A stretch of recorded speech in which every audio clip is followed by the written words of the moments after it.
Now, as Jamaica intensifies its fight against guns and drugs, the police are reporting a steady stream of seizures since the start of the year.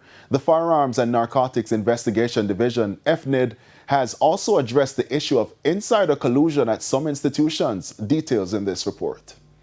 Jamaica recorded a 41% reduction in murders in 2025.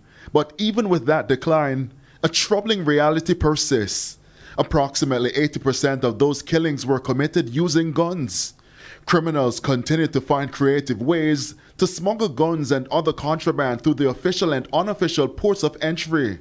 But the police have been making strides. Since the start of this year, we have seized 102 firearms, again unprecedented. This is a rate of seizure of almost 100 per month, right?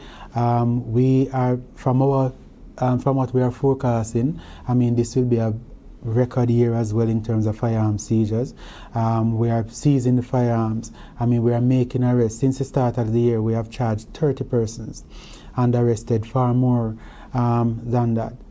The Firearms and Narcotics Division, FNID, has placed significant focus on the ports, which have long been considered critical gateways. However, there have been concerns about nabbing those responsible.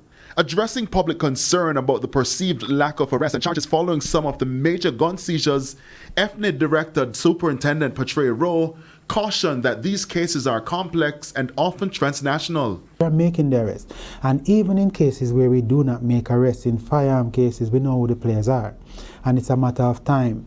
And we account for arrests locally, but we have also shared intelligence and information to our overseas partners, which have resulted in the arrest of traffickers overseas who are trafficking firearms here. And even firearms that are seized overseas sometimes comes from FNID in terms of the information we provide and the support we provide to our international partners. But as the frequency and volume of seizures grow, so too concerns about insider collusion, particularly at key entry points. Security experts have warned that sustained trafficking is difficult without some level of facilitation. We put the issue to the director. There's absolutely no way that drugs and guns can be pouring through our ports without reasonable assurances from the traffickers that the chances of success through our ports is secured.